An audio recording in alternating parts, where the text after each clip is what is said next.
there is a certain climatic condition in the south of Germany. It's a warm wind that comes from the Alps. And people believe that when this warm wind is coming, more people are complaining of headaches. So there are some relationships that people make, some concepts that they try to explain. And that's, I think, what human beings always try to do, is to explain the world around them in some ways that seems logical to them. In the aspect for medicine, you see the next slide, please, that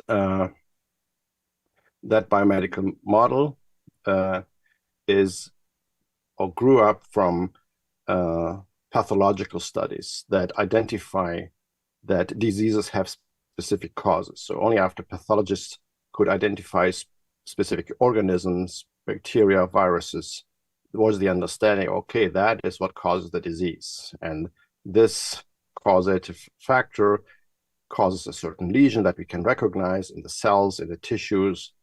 And that, again, generates symptoms that we can analyze as physicians. So we can look at these, or we can inquire about these symptoms, and we can assess patients and make a diagnosis based on this knowledge.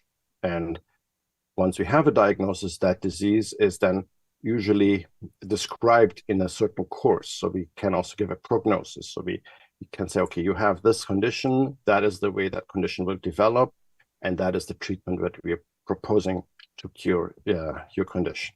Next slide, please. There is some critique on this model in the general aspect of health. It is valid for some conditions that are very clearly identified and clearly treated, but it is exclusively biological and doesn't relate all the other factors that might be relevant.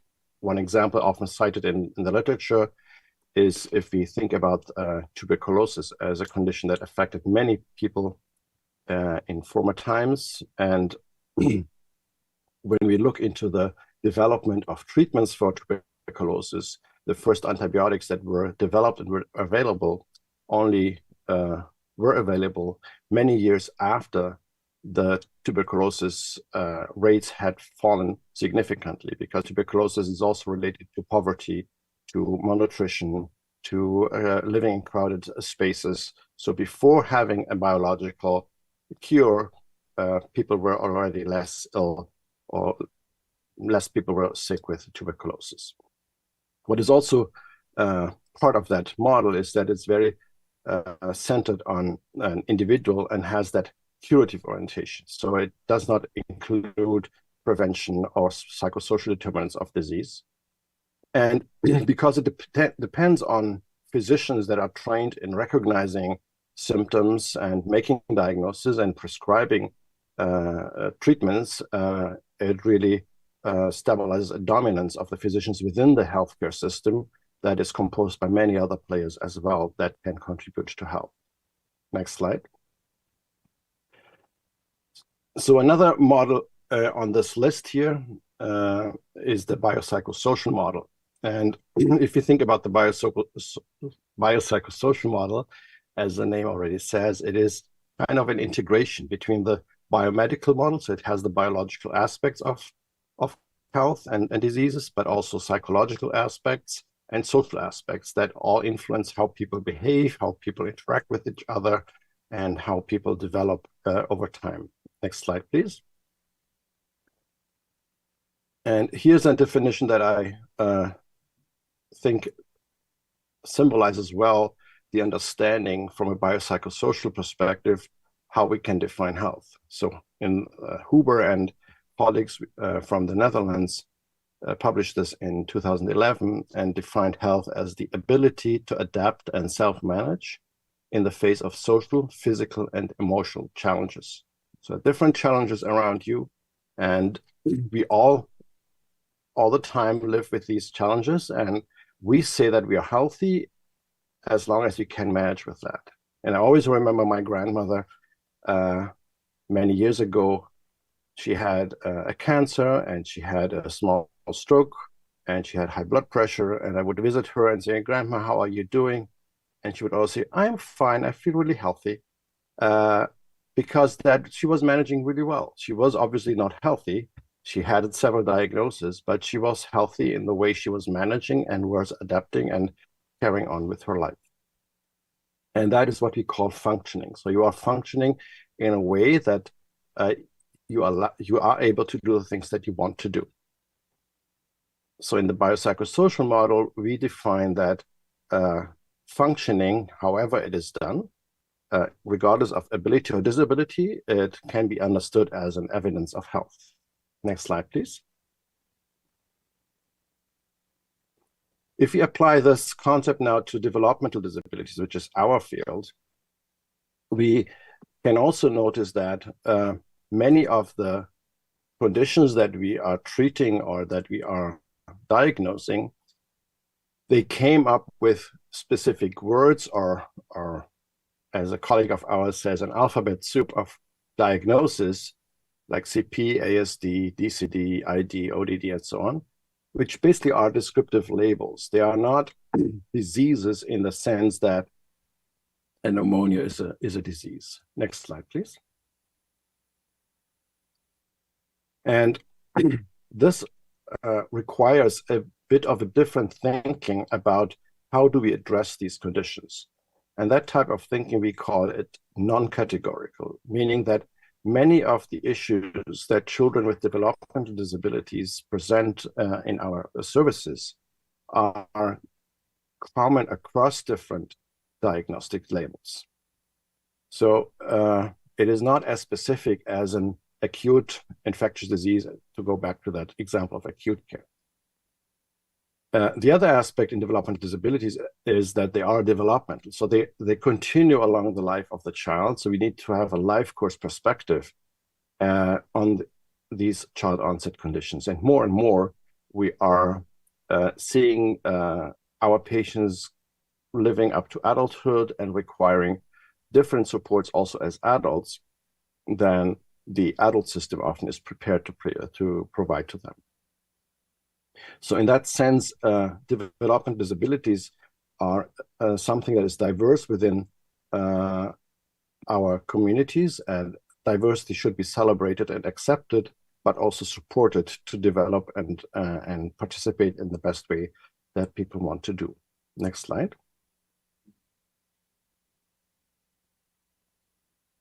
Now let's come to the ICF. So the ICF is a framework that was developed by the World Health Organization in 2001.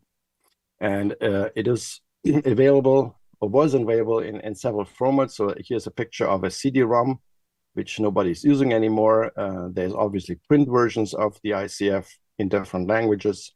And on the QR code there, you see the link to the website of the WHO, where there is now an electronic browser where you can also go through the ICF, which is a very dry exercise, and you'll see lots of codes and descriptors, and I won't go into that detail. But it is useful to be used, for example, to code and analyze health statistics from the functioning perspective. Next slide. So I will guide you through some of the elements of the ICF framework. So you see there are 5 boxes, and these are the components of the ICF framework. So the first box is body structures and function, which are all the elements that are inherent to the body. So that is basically our traditional medical field. So that is, how is the body intact? Are the parts there? Are the organs there? Are they functioning well? Can that person see? Can they hear? All these elements are included in that domain of body functions and structures. Next slide, please.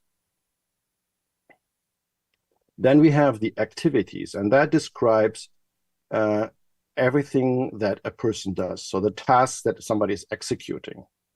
If I take an example from the motor field, for example, walking is an activity. So you need to have the body functions intact. You need to have 2 legs. You need to have the muscles. You have to have the brain that coordinates all that. And then if you do the actual activity, you are walking. If you go to the next one, participation is very similar, but participation, next slide, please.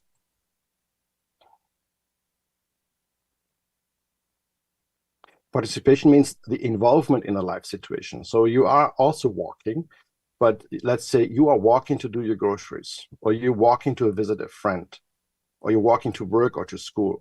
So it's still walking. The activity that you're doing is walking, but the life situation in which you are involved is walking to someplace and walking with a certain purpose. So participation is always meant to be involved in that life situation. And then we have the element of environment or environmental factors. Next slide. So the environment describes all elements around a person, and that can be the physical environment, the climate, the buildings that the person wants to access, the tools that a person uses, or assistive devices that a child has, like a wheelchair or a tablet or a speech generator. And it includes also the people around the child. So the closer people, the family, the immediate family, the larger family, the society involved around the child, and also the society or social systems around it. So what are the services available? What are the rules? What are the laws to apply for funding, for supports, and so on? So all these are environmental factors that can influence participation. So if you go back to the idea of walking, if somebody has difficulties with walking, for example, due to a condition like cerebral palsy, they might be restricted in their participation in certain areas. For example, when there are stairs. An environmental factor that could be a facilitator is to have an elevator in that building so they can go to the same floor as the people that are taking the stairs. In that sense, then they are participating. And then we have the next slide, please. We have the personal factors. And the personal factors describe everything that is unique to that person. So these are not factors, and they are, so all the first four ones, they can be classified, and they are in the ICF book. You will see lots of sub-items in all these boxes. So there are items for all the different organ systems, for all the type of activities, all types of participation, and also all types of environments are all described in the book and can be coded and can be qualified as being without any impairments or without any restrictions up to completely restricted. So there are qualifiers that graduate the level of functioning in these areas. For the personal factors, there is no qualifier. So it is meant to not evaluate or judge personal factors per se. But it's important to know about the personal factors of the person. So it's important to know what is important to that person in their life. And that can include just the things that they like to do for fun, or it can include their beliefs. It can include their passions. It includes their background, their language, their culture. So all these aspects are unique to the person, are relevant for us when we interact with the person. We need to know it, we need to consider it, but we are not going to judge it.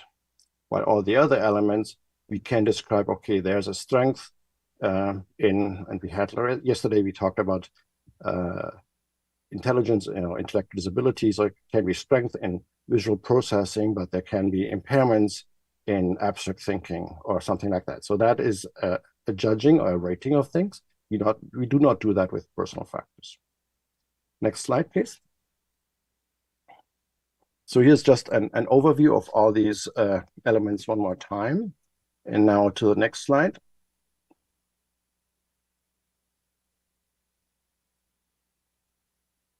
Next slide, please. And they are organized in this way. And that's actually the beauty of the ICF, is not so much all the elements that you see here on the slide, but how they are connected. And you'll see little arrows that going basically from all elements to each other.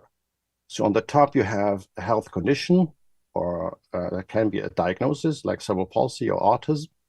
And then you have the other elements all described here, interconnected with each other. Next slide, please. So what we like about that is it is a dynamic system. And what does that mean? Being a dynamic system, it opens the possibilities to look into different areas where we can act and like an entry point to our treatment. So if you think about a person with a certain condition, and we have an overview of all the elements that compose their functioning profile, which is composed of these 5 components, we can then decide together with a patient, what can we use from the things that you are doing really well, and what are the supports that you have? So we look on strengths to help you participate in the areas that are important for you. So we can focus on the strengths of the person individually, but also on the strengths in the environment. What family supports are there? What financial supports are available? What transportation abilities are there, and so on. So next slide, please. This is a framework of health for everyone. So every person, every one of you can describe themselves with this framework, because the words are neutral. So in the descriptions of all these elements, there is not, it's just a factor. So you can describe, okay, I have this and these elements in my body, and my body functions are working in a certain way. They can be impaired or not impaired. I do certain things, I participate in certain things, and I live in that environment in my work or in my family, in my private life. You can all describe your profile with all the elements that are relevant for you. Next slide, please. So one more time to illustrate the importance of, or the beauty of being interconnected and being a dynamic system. Here we are looking at the official framework, how the WHO published it, and you see it starts from top down. Even if you have these arrows going from one side to the other, in Western languages, we read from top down and from left to right. So it starts with the health condition is the highest level, and then we come from left, from the body structures and functions, to the activities, to the participation. And at the bottom level, we have the environmental factors and the personal factors. But technically, we can read this from any direction. Let's see the next slide, please. So just a short exercise. So it depends how you look at things that you can recognize things in a different way. So for example, in the next slide, I will show you a picture of a beautiful young woman with a feather hat looking wistfully over her right shoulder. Next slide, please. So you see that beautiful young woman looking to the right. And now, next slide, please. Can anyone see the old woman? So there are 2 ways of looking at this picture. It's the same picture, but it depends where you start looking and what you're expecting to see, that you will see certain things first on others. Next slide, please. So in the same way, you can look at the framework of the ICF top down. It's still the same framework. Everything is there. Everything is interconnected. But now, if you read from left to right and top down, you will start with a person, and you will start giving the most important aspect to who are you? What is your interest? Where do you come from?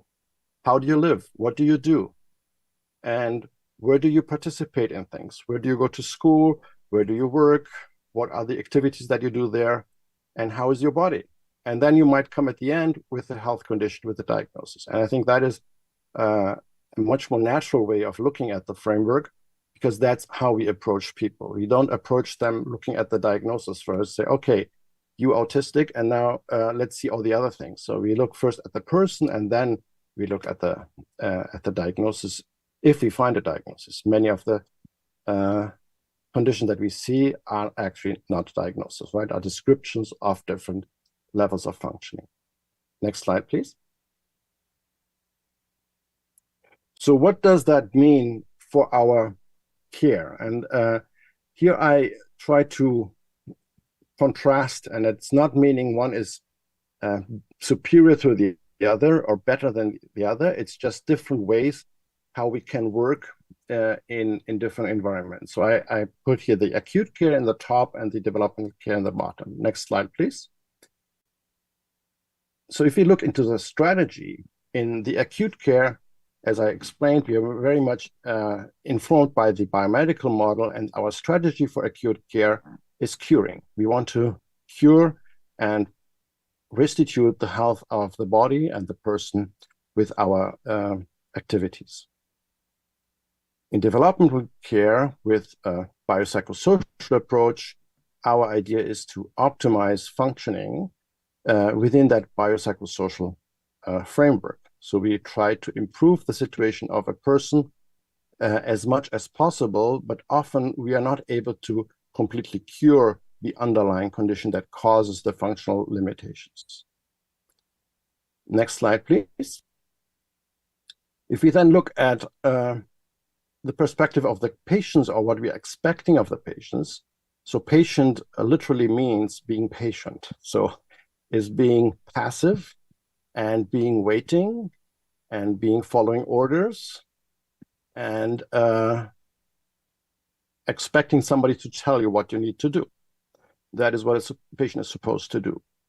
And many of our patients expect that from us. So they come to us and tell us, okay, you tell me what I need to do with my child. You give me the right medication. You prescribe the therapy that is required, and so on. But if we want to improve the life of a child in the biopsychosocial model, we need to know what is actually important for this child and for that family. What are their values? What are their goals? And what can be achieved within their environment, within their means, and within their system of supports in the best way possible. And in order to do that, they need to tell us what is important for them. So they are more responsible and they need to become more active in guiding us through what would be the best decisions to make for them and their child. So that is a new role for many of the patients, because we all, as patients, grew up and learned interacting with doctors in that acute care model. So we are used to go to the doctor checking us out, and the doctor prescribing things. So when we talk about development disabilities, things need to change a bit, and many of the parents need to learn how to navigate that and how to become empowered to also tell us clinicians what they feel is important for their child. Next slide, please. This also can have an impact on our roles as health professionals. So in an acute care setting, you have usually very clear hierarchical orientation, and that is important. It has to be like that. You cannot lose time. If there is a patient that needs to be reanimated or intubated or operated, you need to have clear lines of communication, who does what, and clear division of tasks, so you don't lose time and you do the best job possible to save a life or to heal a patient. Now, if you are in a setting where you need to gather information from many sources, you need to gather information from the parents, from the child themselves, from other clinicians, other therapists, other specialists in different areas, let's say the psychologist, as I mentioned yesterday, then you are more part of a team. There is no place for that hierarchical structure, because if you have that hierarchical structure, it impedes that you can communicate freely about the different ideas that might surge, and there might be different approaches for different children, even if they have the same diagnostic label. So you need to have that communication, that open communication in place. Next slide, please.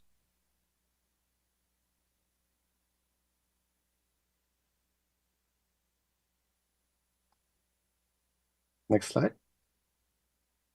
Thank you. So now I'm going to a second part where I try to describe some of the elements of how these ideas have been applied in different areas. And these areas would be the area of knowledge translation. That means, how do we empower parents? How do we communicate these ideas also to parents? Because it's not enough if only we have these ideas. The parents need also to to understand them and be on the same page with us about that? How can we develop tools or new tools for our assessments? And how can that inform services and policies for children with disabilities? Next slide, please. So this is a paper that two of my colleagues published many years ago, Peter Rosenbaum and Jan-Willem Horter, and it's called The Efforts in Childhood Disability, I Swear This Is How We Should Think. So that was a very cheeky title for a medical journal, but Peter Rosenbaum says that was the fastest accepted paper in his career, and he is a world-renowned researcher. And the idea behind this paper came up at a conference discussion over a coffee break. And how can we make it more easy for people to understand the ICF? And what are the key elements of the ICF? And how can we translate that knowledge to the general public? Next slide, please. So they came up with new words or kind of keywords for all the elements in the ICF, which they called the words that start with an F, the F words in English. We call them now my favorite words to be more polite. So the F words are function, that is a function of the body. Fitness is to symbolize activities, something that you do. Friends is to symbolize your where you participate, where you connect with other people as a child. Family is the word that symbolizes the environmental factors, by family being the most important environmental factor for every child. And fun is symbolizing the personal factors. What is fun for you? What is fun for your child, for the child? And I often use this now in clinical encounters, asking patients about what do they do for fun. And also, more specifically, depending on the age, what type of person are you? What is it that makes you unique or special? Are you more a shy kid, or are you a curious kid, or do you like to read, or what things that are important for you in your life? So these were the efforts, and that article was more like an idea just to share it with colleagues, and it took on kind of a career on itself. So in the previous slide, I showed you there were thousands of downloads of the article. It's cited many times. And next slide, please. One day, Diane Kay is a mother from the United Kingdom, wrote a letter or an email to Peter Rosenbaum and asked him, okay, what is new about cerebral palsy? And my son has cerebral palsy. What can you recommend me? And he sent her a copy of the paper, and she loved it so much that she created an efforts agreement, which is an agreement that she uses or used. Her son now is much older, to communicate with therapists and teachers, to describing what would she like them to know about their child and to understand when they work with their child. So she put it in even more simpler words and more accessible words. So function means I want to do things, I want to do stuff, all these aspects. Family, they're the most important people in my life. Listen to them, talk to them, hear their voice. Fitness, that everybody needs to be fit. It's often a forgotten aspect in developmental disabilities, because many of the children are not as skilled as typical developing children, that fitness is easily forgotten and they do not participate in any activities and sports. Friends as being the most important part in having fun with and to be together and grow up with. And the future, that the future is also now. So now is important, but also think about how I'm growing up and what I will be as an adult. So in that sense, this the efforts article was a tool that then provided parents with the possibility to actively request a certain attitude from the clinicians when acting with their child, and kind of put them in the driver's seat. So they are the one that are guiding and and deciding about the best supports for their child. So that is a tool to promote family-centeredness. Next slide, please. So these ideas were then put into a poster that was a poster for World CP Day, also done many years ago. This poster has now been translated in many different languages, including Arabic, and you can download it on this site here. Next slide, please. And based on these concepts, also other tools were developed. So one of the tools I want to show to you is called About My Child. And that is a tool that serves as an intake tool when a new referral is received to assess the child both about their strengths. So what is your child good at? What do they like to do? What are the things that you're proud about your child? And then also elements about concerns that the parents might have. And these concerns are organized by the elements of the ICF. Next slide, please. So it is a tool that can allow the family to describe their child's strengths and their concerns.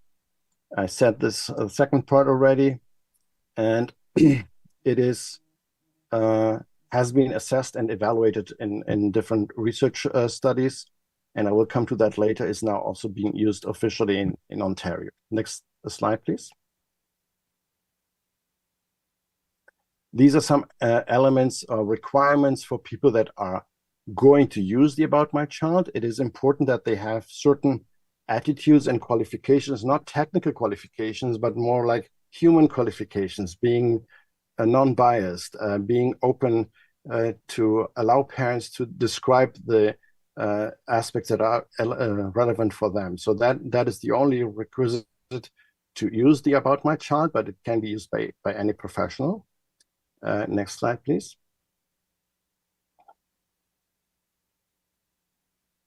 Here's another example how the efforts have been integrated into what we call a goal sheet. So if you have a discussion at the beginning with therapists and doctors about what are the next steps in therapy, or if you're starting a therapy, what should be the goals of that therapy? And traditionally, parents would tell basically two things. I want you to make my child talk and walk. These are the most common things. But if you drill a bit more down and say, okay, but what are the important aspects of talking and walking? So why do you do that? And what is the benefit of that? So we can talk, we can focus on communication. Okay, communication is important.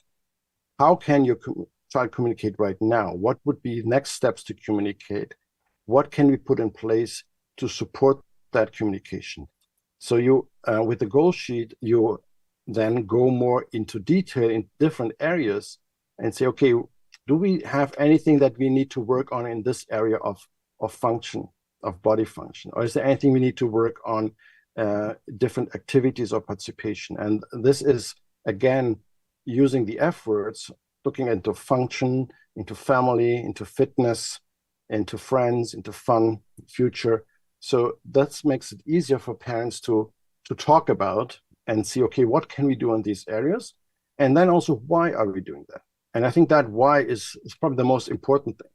If you define a goal and don't know exactly why is that goal important, you are less likely to really work on that goal and invest into that goal in order to achieve it. And depending on the ability of the child, they can be really involved in that and identify what is really important to them. And I always remember a talk many years ago from a colleague from the Netherlands, a physiotherapist, describing this approach to therapy. And she was showing a video of a boy with cerebral palsy who lived on a farm. And his big goal was that he wanted to climb on the tractor of his dad on his own. And so that was the goal for him. I want to be on the tractor with my dad, and I want to climb up on my own. And then they worked on this goal. Okay, that's important for you. What can we do now for you to be able to do that? And there might be exercises that you can do to get stronger, but there might be also other elements that you can put in place, like a stool, to help you go up, or something to hold on to stabilize yourself. So these are environmental factors. So working all around that goal and making him then proud and happy to be on the track with his dad. Next slide, please. We talked yesterday about psychometric assessments, and Dr. Al-Wahid mentioned that it doesn't seem to be an issue for you in Saudi Arabia to have access to services. For us in Canada, it's often means long wait times. We don't have enough psychologists to support the children that we see, and sometimes they wait until grade 3 or 4 until they are being assessed. But in the meantime, they are struggling in school, and they are needing some support, are needing help. And the teachers want to know, how can we best help this child? But we do not know actually how they are functioning. So a colleague and I proposed a way how to describe the functioning of children in the classroom based on the ICF. Next slide, please. So this tool is called the FACT, the Functioning Abilities Classification Tool. And it's relying on feedback from educators. So it's basically made to be used in schools and describing their abilities that are relevant for school. So it's mainly focused on the curriculum, and it describes the amount of supports that are required for the child to participate in different activities during the school day. So there are different elements of activities, and I will show you in a minute. It does not give a diagnosis. So regardless of the underlying diagnosis, it's more a descriptive way to describe where does the child need support and where the school needs to come in with more supports for this child. Next slide, please. So this is an overview. So depending on the response of the teachers, you will have a score that describes then your different levels of functional abilities. So we have here the verbal abilities, the literacy, visual abilities, executive functioning, organizational skills, social skills, and self-regulation. And in this example here, for Grace, a fictitious patient, she has very low abilities in the areas of verbal expression, literacy, and visual abilities, and then much better, not completely typical for her age, but much better executive functions and social functions. So she gets along well with the other kids. And she has some issues with self-regulation. So sometimes she has an outburst or she cries. So the main difficulties described here are in the academic areas. Next slide, please. So then we can describe the participation classification, and there are different elements where she is focused on different areas of being able to learn on her own. For example, we have here in the, I don't know if you see my course, I don't think so, yeah. So in the middle, you have a teacher instruction. So if she has a teacher on her side, she can participate quite well. So she does not need a lot of supports. But if she is in an environment where more people are, if it's group work, so then you see these elements that are in the level 3. She needs more supports for these to participate in these activities. So you have group work, you have individual work, you have frontal lectures, you have recess, you have gym. So in the different areas, she needs different types of supports. So with these two graphics, the teachers are able at least to identify, okay, which children need how much support in which type of classes and exercises. Next slide, please.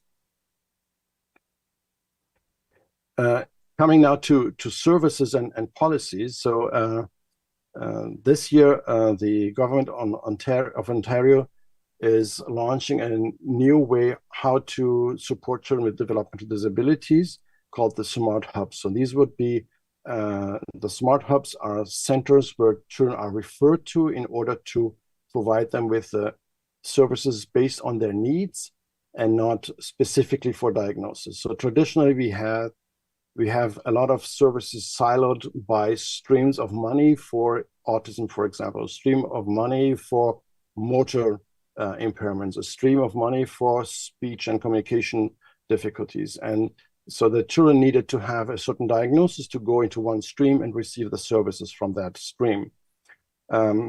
With the smart hubs, the idea is now to focus on the F word, so they are officially now part of our policy for children with disabilities, to focus on their strengths and try to sort out what are the best supports required for this child and that family in each individual case. Next slide, please.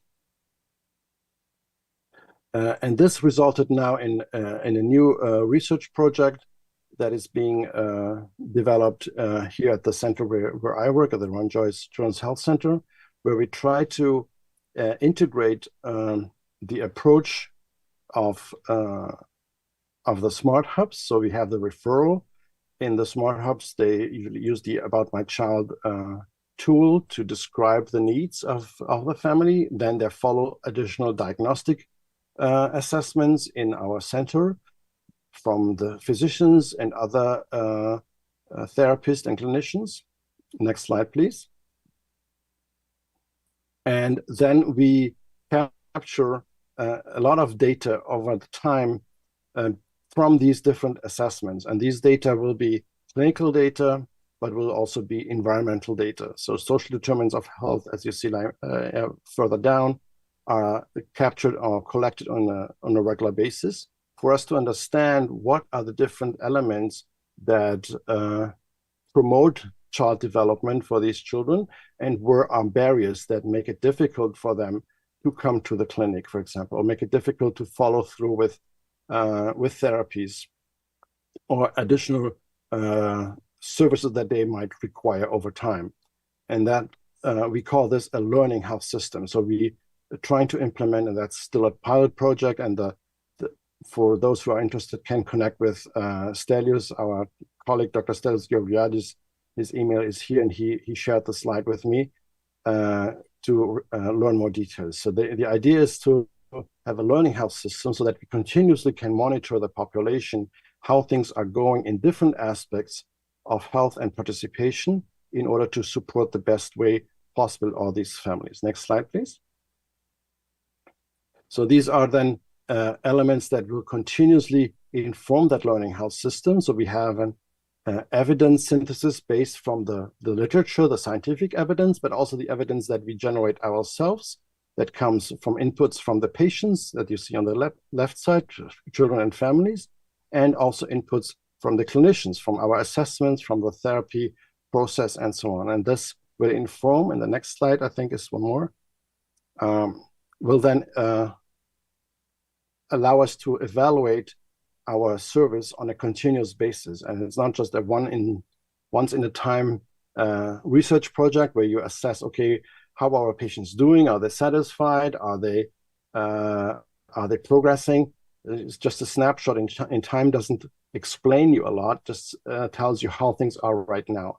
In a learning health system, you continuously evaluate and can improve your system kind of in a quality improvement process on a continuous basis. So I think that is my last slide. Let me see. Next slide, please. Yes, thank you. So I hope you could get an idea from ICF to individual patient interactions, tool development, up to services redesign and the learning health system, which is still a vision for us, but I wanted to share what we are thinking and how we're trying to move forward in this regards. So thank you very much for your invitation again, and I'm happy to take any questions.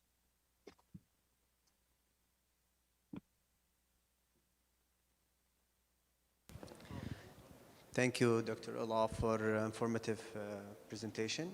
Now we will open the discussion for any questions from the audience.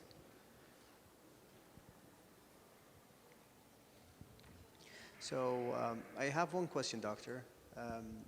Sure. Regarding the autism disorder and what we are facing now from a lot of information and discoveries that is more toward the disease.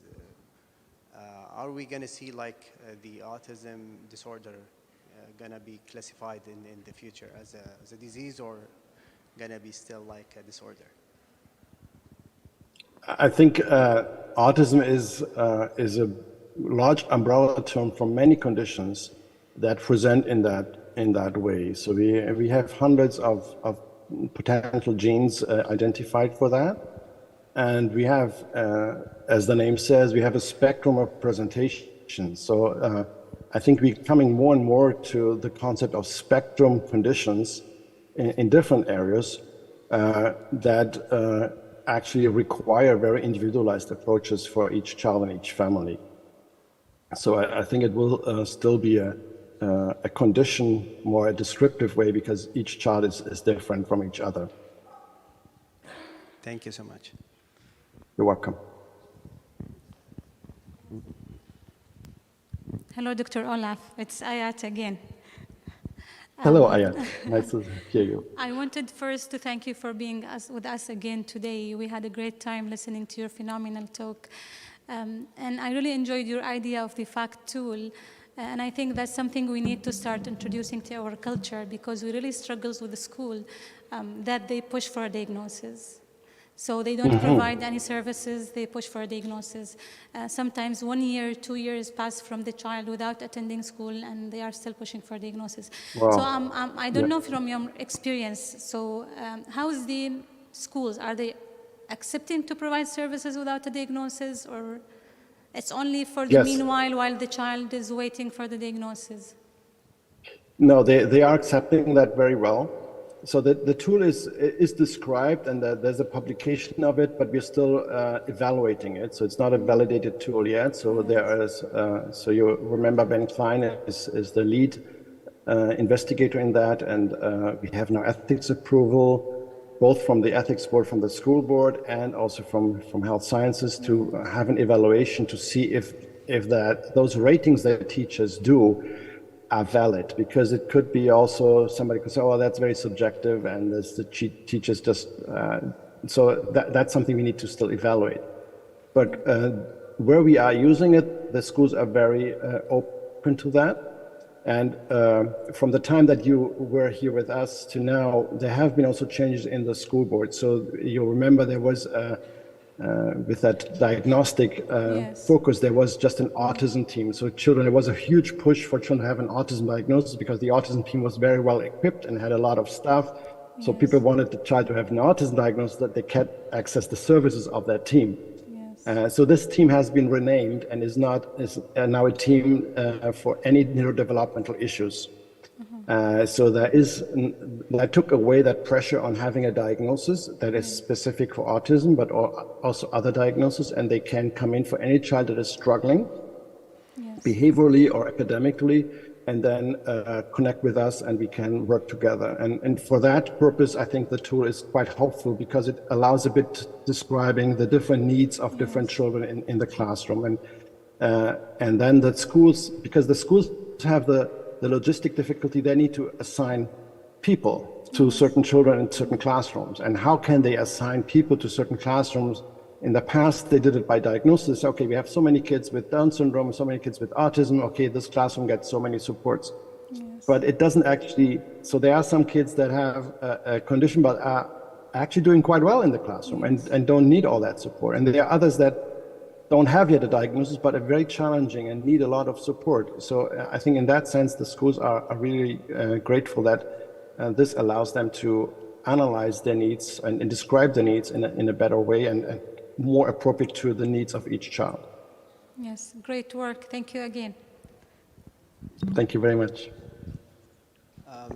Thanks again. I think we are run of time. Thank you so much for for that lecture again, and see you soon, inshallah.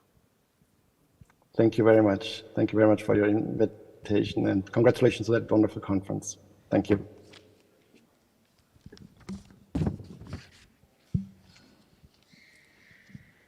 Yesterday, we talked about the ADHD and pediatrics, and today, inshallah, we'll have a talk about ADHD in adult. And as you observed, this is the last lecture, and we put it in the last after the lunch to challenge your attention and concentration. في شو concentration راح توسط لكم عن الدكتورة تطلعكم 10 دقائق بدري شوي. We are happy to introduce Dr. Maram Al-Twergi. She is an assistant professor and the consultant of child and adolescent and adult psychiatry in King Saud University. She got her training in University of Queen's University in Canada in it's 2020, and now she is assistant professor, and she's the head of the adult psychiatry unit in the medical city in the King Saud University. So we are so happy to have you today, Doctor. And please, the mic is yours. Thank you so much. 50 minutes.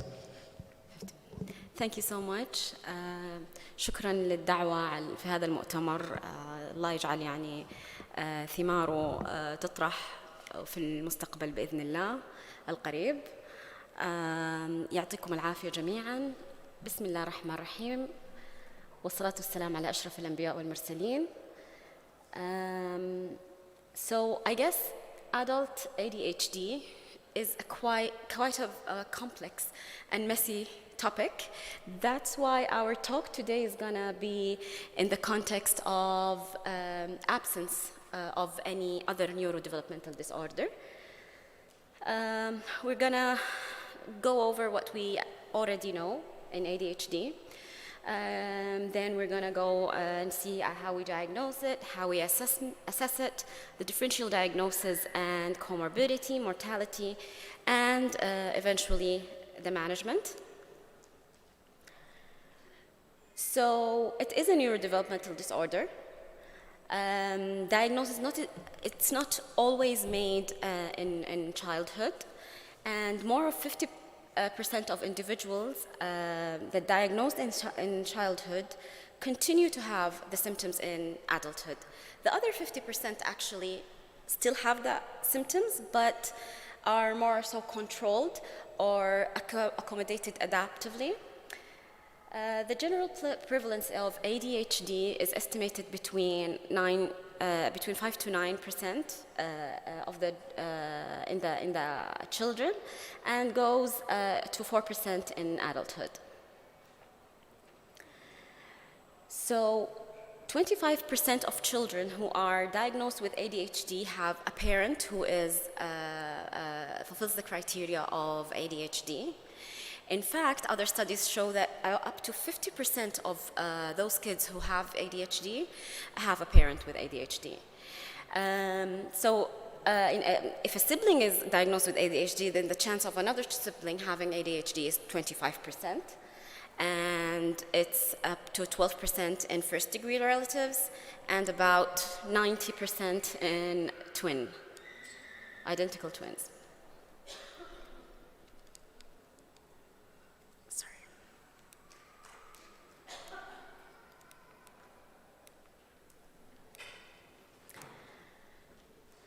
So I guess the etiology of ADHD is still not fully understood, but we can say with quite confidence that poor parenting is not a cause of ADHD. It is, as other neuropsychiatric disorders, a multifactorial disorder. Genetics play a major role in that, and there are lots of thousands of variant genes, common gene variants that result in ADHD. There's also a couple of rare mutations that result into that. Of course, there's the perinatal concerns that are quite linked with ADHD, the environmental factors, and all that probably were discussed in ADHD in children.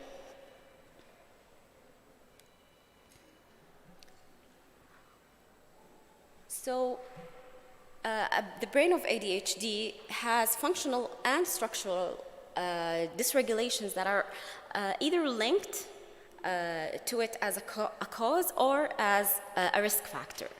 The frontostriatal pathway is the main, and the parietal networks are the major areas that are responsible for many of our executive functioning, like organization, cognitive flexibility, how we control impulses, how we inhibit certain movements.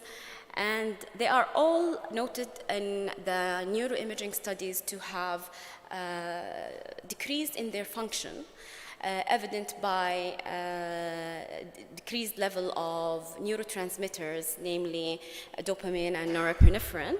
And that is confirmed in many neuroimaging, MRI, functional MRI, while specifically running some specific executive functions. EEG also showed some differences in the ratio of some waves, theta and alpha, comparing ADHD with non-ADHD population.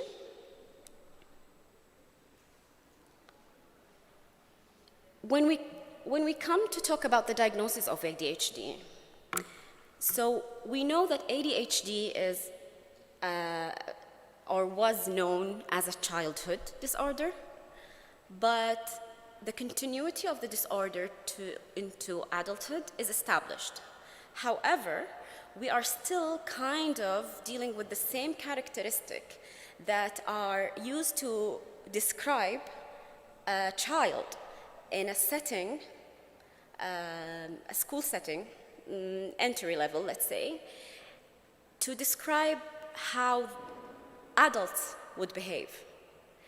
And that doesn't really make sense, and I think experts in the field realized that, and they wanted to look into characteristic. One way or another, that didn't happen. But we do apply the same diagnostic criteria of the DSM-5 with a little bit of modification. When child needs 6 out of 9 inattentive and hyperactive, and 6 out of 9 hyperactive symptoms to diagnose it, we need 5 in adults. However, still the concern that does it really reflect how ADHD presents in adults is still a concern. At the same time, does all ADHD adults relate to these symptoms?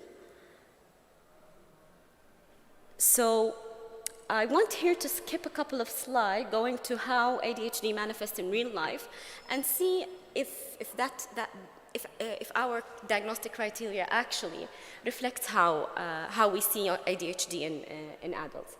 So they present with organizational skill problems, causing lots of chaos, time management, missed appointments, unfinished project, chaotic work and academic and personal life, relationship problems, emotional regulation problems, inability to sustain functional routines, difficulty to manage finances, problematic coping behaviors, first-degree relatives with ADHD, self-esteem issues, underachievement, and procrastination.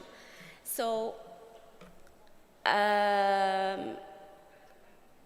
I think we can fairly say that the characteristic we have inattention to details, difficulty engaging in topics that need sustained attention, impulsive, reckless behavior, all can give an idea or explain how we can see adults with ADHD.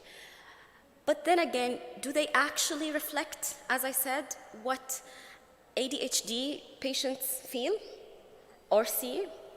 Experts in the field dealing with ADHD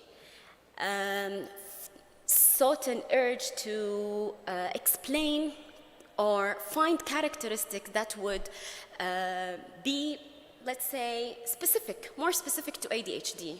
Lots of what we're seeing can be explained by other disorders. And for instance, they were driven by the presentation in adult ADHD to cover that age group and probably come across what symptoms that can cover all age groups.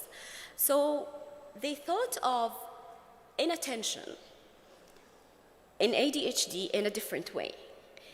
They mentioned that it's a matter of inconsistent attention rather than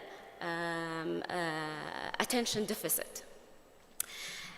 And they relied on that because most of the people who present with ADHD, and they're expressive, and they can explain themselves better than in childhood, they say, if we get started with the project, most likely we are able to do it. It's just the getting start, the start point is problematic. So they tried to look into what is avoiding them to start, or what are the factors that will warrant an engagement so they can progress in whatever function they want to do. Looking into patients, interviewing them, they realized that there are factors that are personally, subjectively driven by ADHD individuals, like interest, competitiveness, challenge, urgency, and not what drives the other part of the population, which is demand and importance. So if we can compare them with the neurotypical population, we can see that importance and demand is the main drive for engagement for most people, okay? So whether that important is self-dictated or more often dictated by others, like a boss, a teacher, a spouse, it's usually of importance, whether the importance is now or further along the road, even years along the road. And the demand to prioritize what function they want to attend to.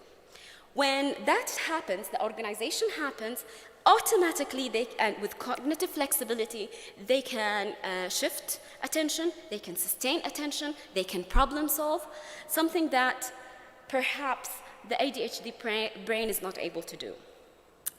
So, looking back at what drives the ADHD to engage, they're all personal and subjective things that do not go and happen with life.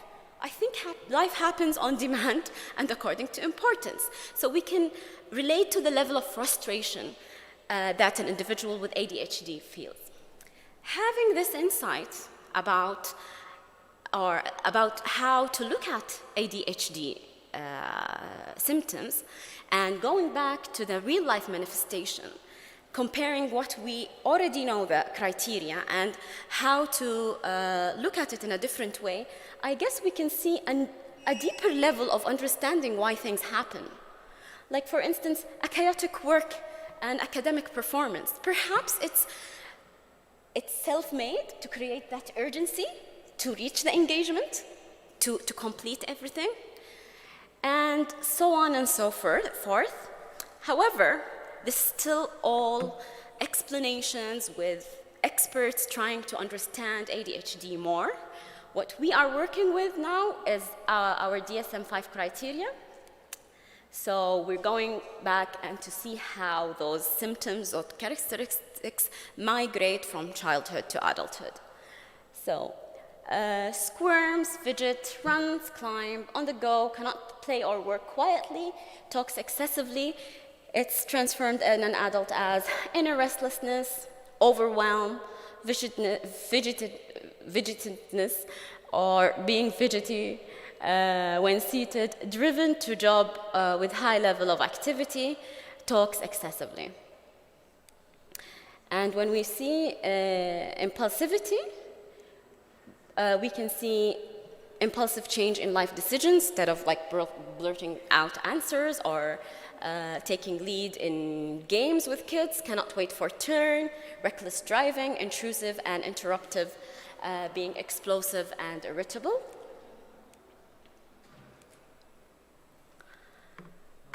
So when does an adult seek attention seek an assessment for ADHD. Usually,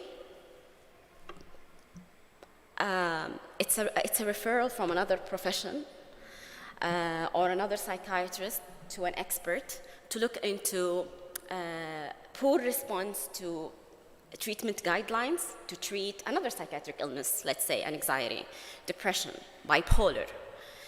Diagnostic uncertainty when ADHD is suspected but could not be diagnosed clearly.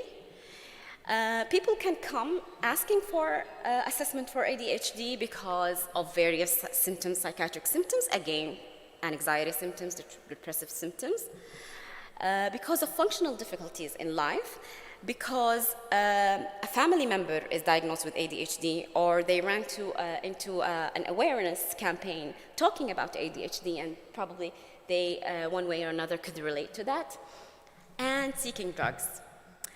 Seeking drugs is a concern, but it's more so related to age. So college age groups, we worry more that it could be a drug-seeking behavior. This will not continue as a clinical issue as they graduate college and move into professional life, as most of studies show.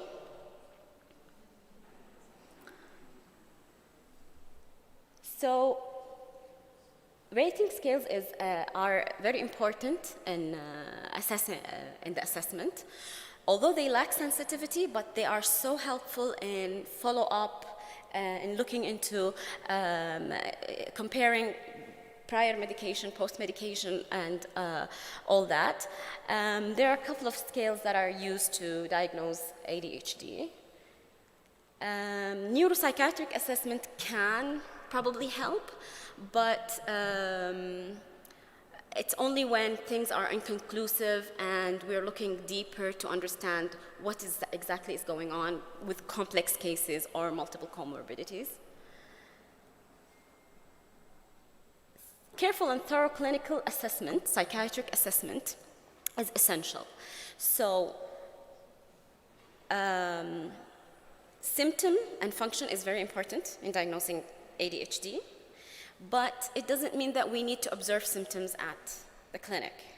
So I think this is one way that it's different than children, because children, we can observe them and can appreciate the symptoms in a setting or multiple settings looking into the diagnosis.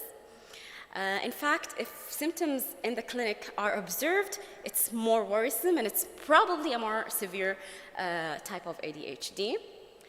So we need to do a general mental health screening, and we need to have collateral information.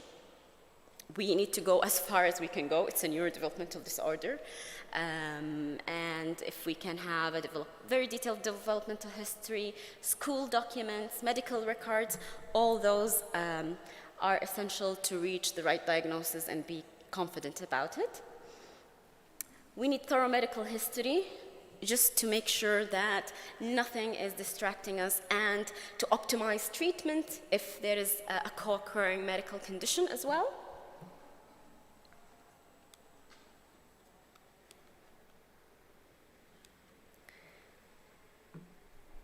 Differential diagnosis and comorbidity. As in children, overlap and comorbidities and differential diagnosis are quite complex sometimes to tweak, and they happen at the same time together.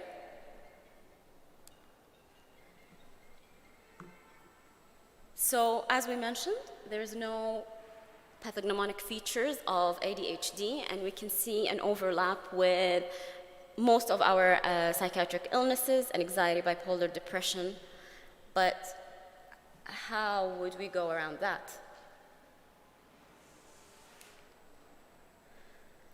85% of adults with ADHD meet criteria for a comorbid condition or more.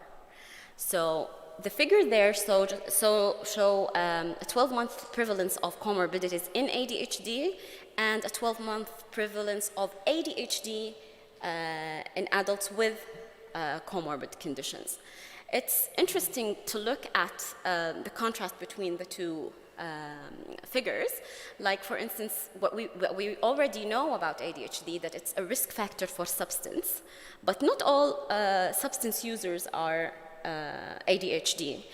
Another thing, are we misdiagnosing ADHD in people with dysthymia? Is that why ADHD is quite frequent in dysthymia? Is that why we're not reaching optimal functionality when we're treating people with dysthymia? It's all thoughts, nothing conclusive in the literature, but it's very interesting to see both ways.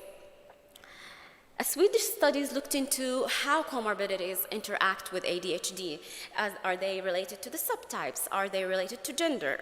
In subtypes, hyperactive and impulsive subtype show lower levels of generalized anxiety and depression.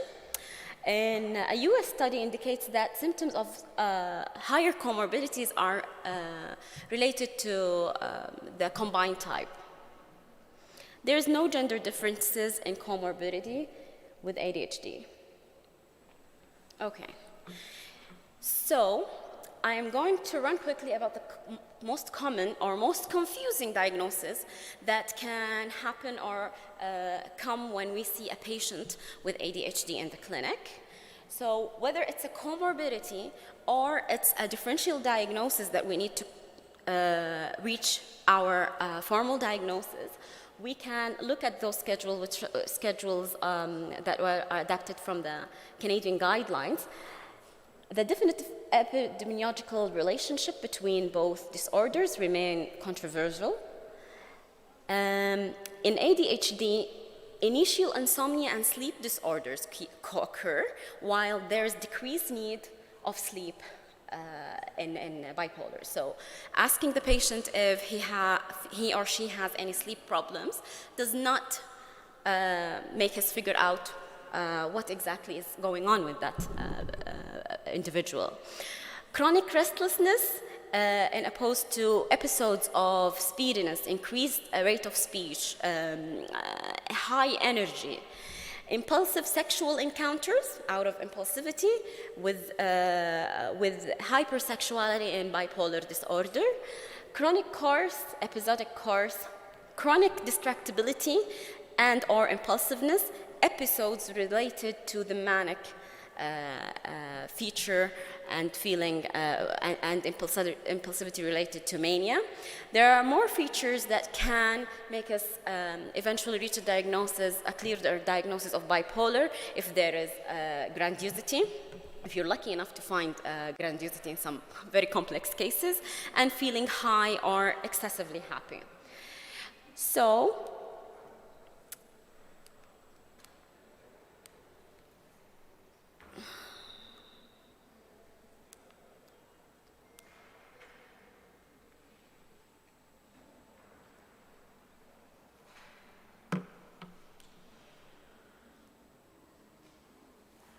they can present together, ADHD and depression.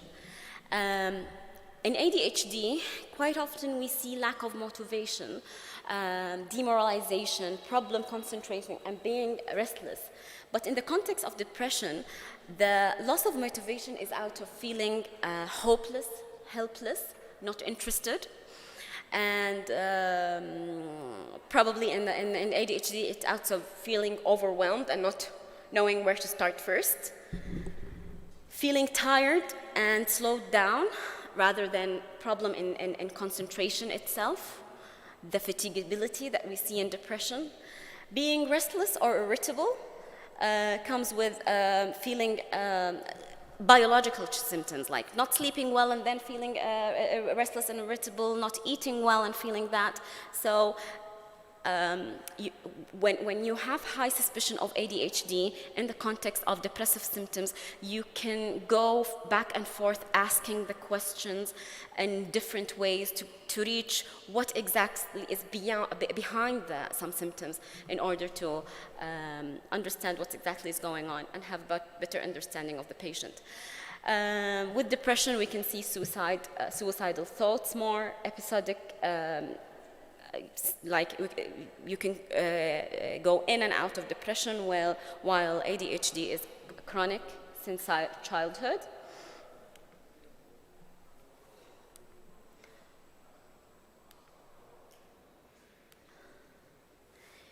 Half of adults with ADHD have comorbid anxiety, and this is quite tricky. So they do coexist together, but still we can, with thorough and very delicate clinical examination, perhaps we can see which one is more problematic to start treatment. That's one.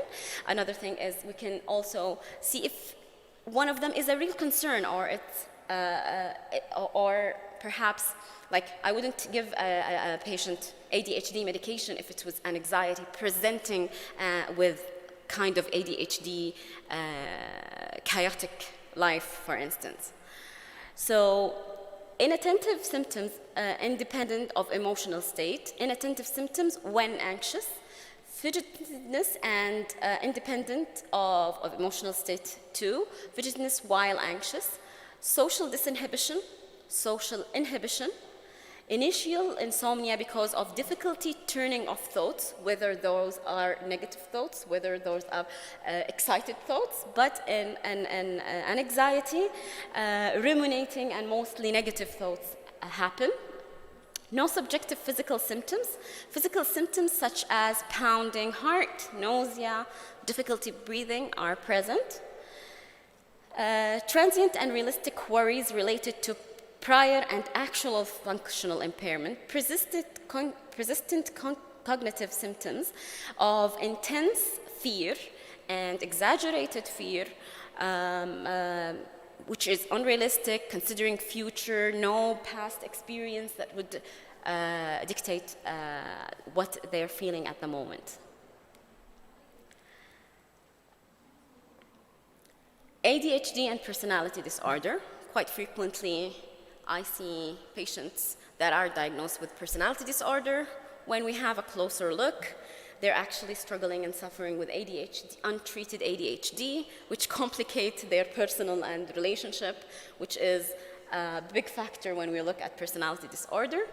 So looking into borderline personality disorder, patterns of relationship challenges and impairment, has intense relationships with often black and white reaction with excessive fear of abandonment, impulsive and risky behavior due to the impulsivity of the ADHD, rapid change in self-identity and self-image. Although the rapid change usually involves risky behavior, but again, how we ask the question, how we understand where it's coming from. Is it impulsivity because there is poor control, or is it because the sense of self is not intact? Will help us reach a diagnosis.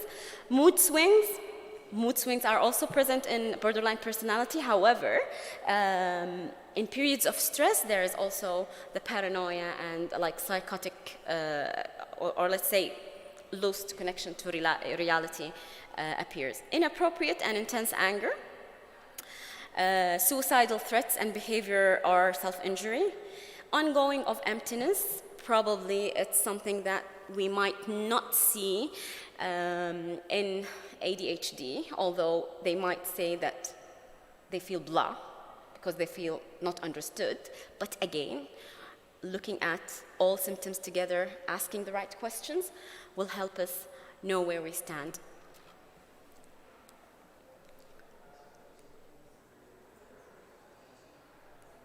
Did I miss something? Yes. Antisocial personality disorder and ADHD may enter into conflict with the law due to impulsive behavior. But in antisocial, they fail to follow the law. They're quite against whatever makes authority or makes things go towards the right direction. Lying impulsively to avoid consequences. So lying is after something bad happened. In antisocial, they lie for something bad to happen. if you know where I'm going with this, is impulsive or fails to plan. Repeated failure to sustain consistent work behavior or social behavior, and no honor to financial obligations. So where problems appear all out of impulsivity in ADHD, it seems like lack of concern in antisocial. Can be irritable and have interpersonal conflicts, can be irritable and aggressive. So in ADHD, when they lose control, they're overwhelmed, they lose control. In antisocial, they behave aggressively to gain control, to be in control. May put self and others at risk due to impulsive and lack of forethought, reckless disregard and lack of care to self and others, and probably also intellectualizing the behavior that causes harm.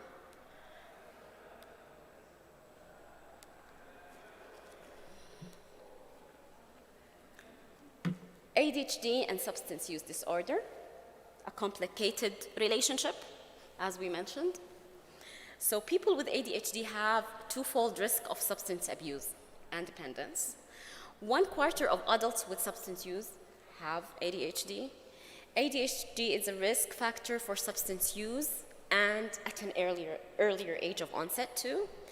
Substance use may increase the severity of ADHD symptoms. Early stimulant treatment reduces or delays the onset of a substance use disorder. This might not be reflected progressing into adulthood. However, like as I mentioned, there's a kind of a peak around college age. It might level as the individual age, but managing ADHD at an earlier age is warranted. ADHD and substance use disorder share the same neurobiological similarities in craving. So that opens a wide door for research and how we can support substance use absence and rehabilitation through addressing this neurobiological pathway.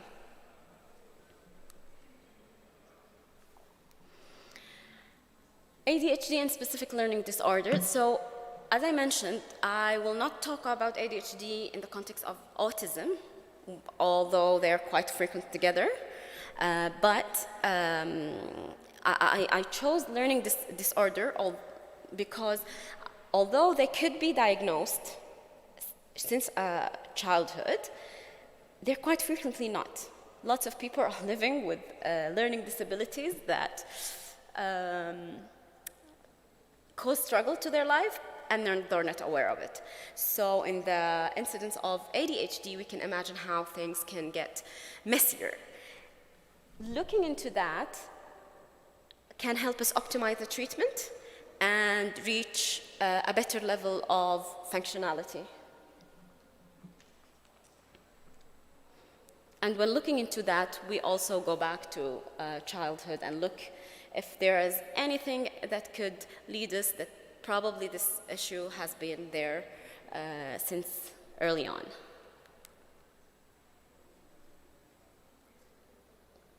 ADHD and sleep. Dr. Abir did a wonderful job talking about this topic yesterday. So they coexist together. There are certain sleep disorders that are comorbid with sleep. Sleep affects ADHD negatively in terms of attention and cognitive executive functioning. At least 50% of children and adults do report sleep problems. So by now, we're quite agree that ADHD is a health concern that holds great risk of mortality and morbidity. How does that risk look like? So around the age of 6, it increases with the diagnosis, because of impulsivity, because of hyperactivity. And then it continues growing even into adulthood, reckless driving, work accidents happen, and it increases further if the diagnosis is delayed. If it's after 18, there is more risk of mortality and morbidity because the symptoms are not addressed, and perhaps he or she is not diagnosed, and they end up putting themselves in very risky situations, unknowing that they are suffering a condition that they have to be more careful or maybe perhaps be on medication. It kind of levels down again with increasing age, and I think it's understandable. Retirement, nothing to do, like risky, and that all those things is reflected by the lifelong mortality and morbidity. So, management of ADHD.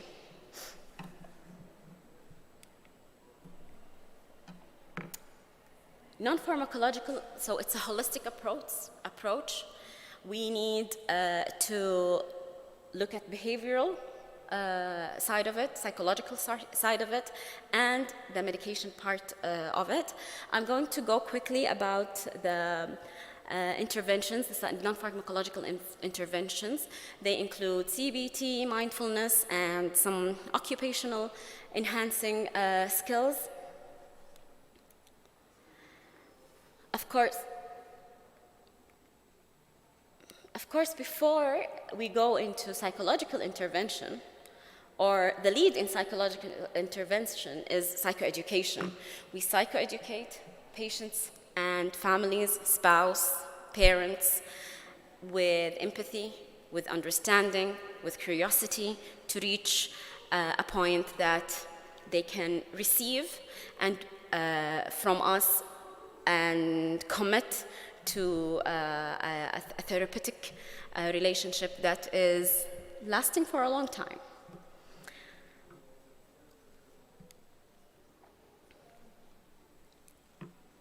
So cognitive behavioral therapy is well supported by the literature. In a study of 50 patients randomized to a CBT medication group and a CBT non-medication group showed favorable results to the CBT group, and concluded that CBT would augment the effect of medication in ADHD.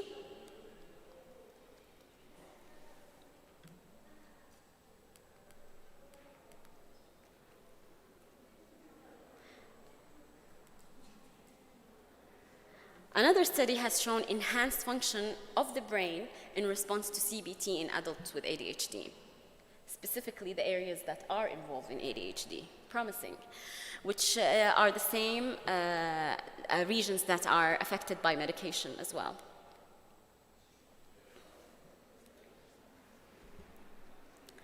Mindfulness practice or mindfulness CBT are strategies that also showed augmentation to the medication and improved the quality of life and attention in others, reflected in many other studies. This study is one of them, which addressed the mood, the quality of life, and the attention part.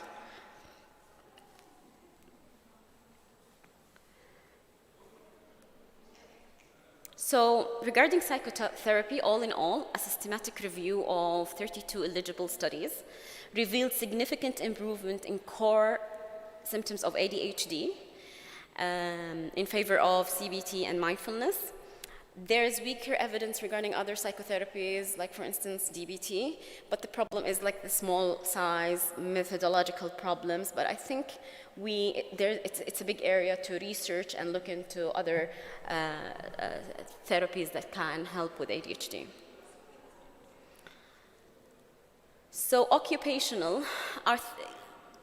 like we can put it as environmental, things that would help support and aid the executive function in academic settings, in workplace.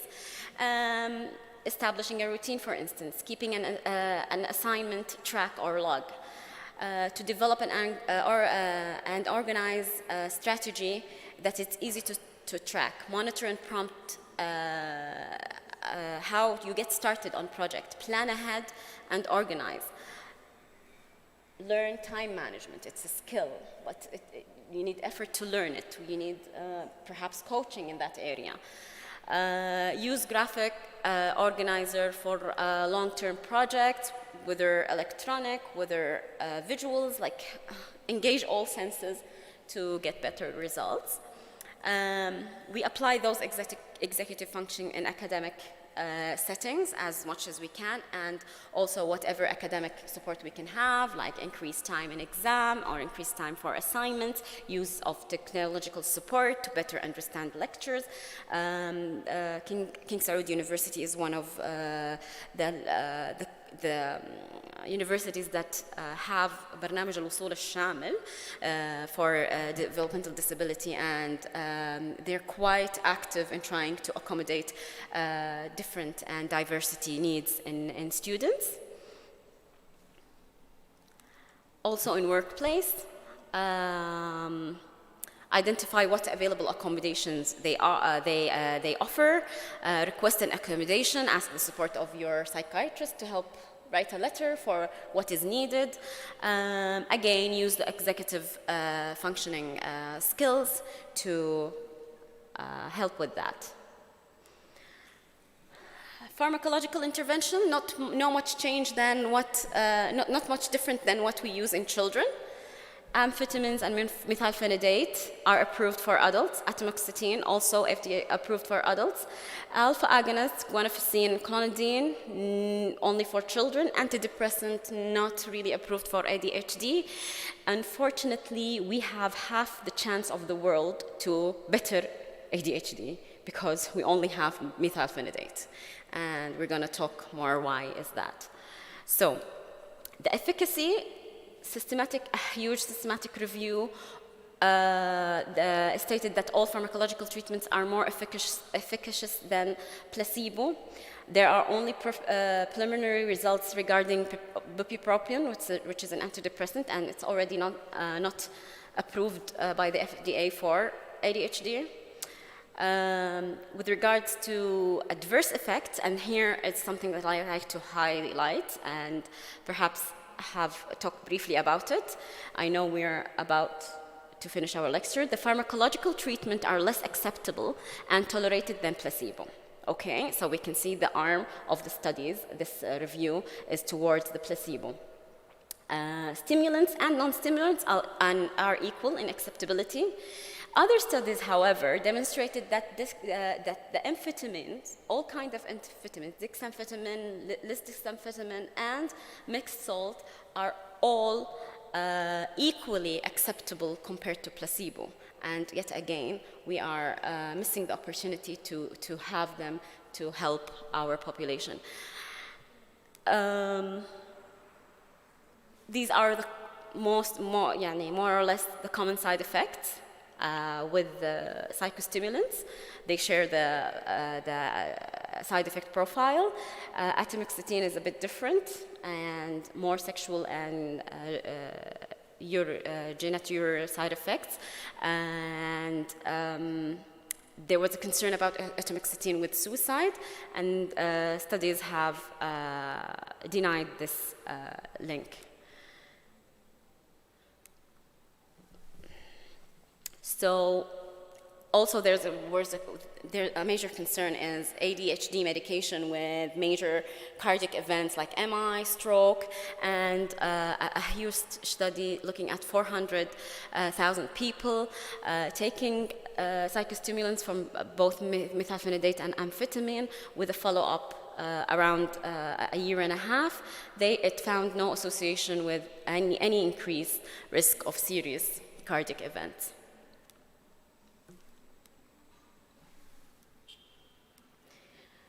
Adherence, again, as guided by the adverse effect. It's limited. It's in favor of the placebo. I think this is a typo. The 30 it's from 50 to 70 to 87% of adults identify the specific ADHD symptom that impair function to define and determine goals, specific attainable goals with a time limit to achieve. Select treatment options and clinical tool to measure change.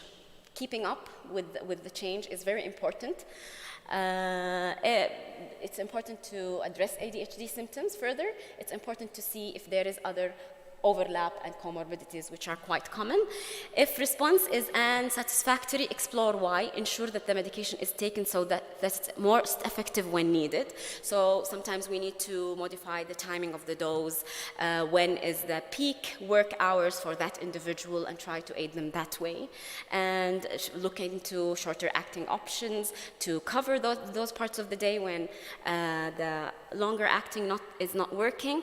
We keep in mind for adults that shorter acting formulation are higher risk in misuse. So in summary, ADHD is a neurodevelopmental disorder that persists through life. Symptoms of ADHD can change and or adaptively accommodate, not outgrown.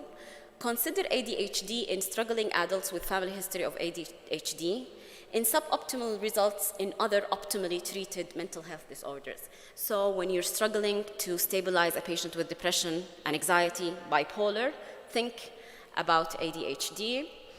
Manage ADHD effectively, aiming to full remission and restore full functionality. Specialist advice.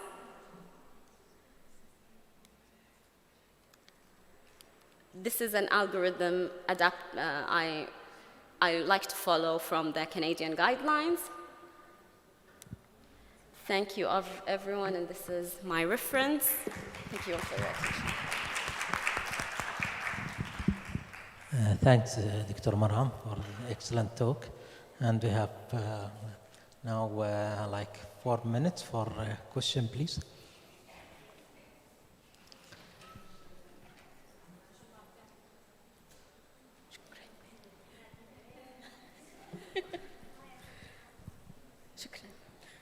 شكرا يا دكتورة، يعطيك العافية. ردة فعلكم هلا.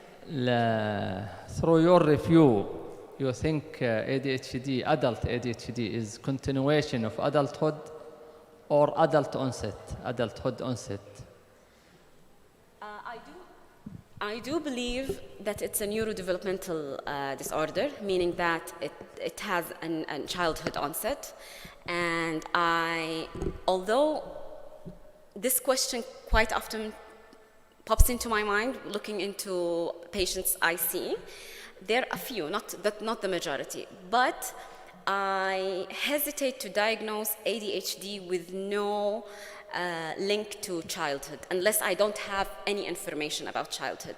But once I get thorough information about childhood and school performance, and they do not confirm any symptoms of ADHD, I will try to rethink the diagnosis of the ADHD, looking for other explanation before I attempt to treat it. Okay, any further question?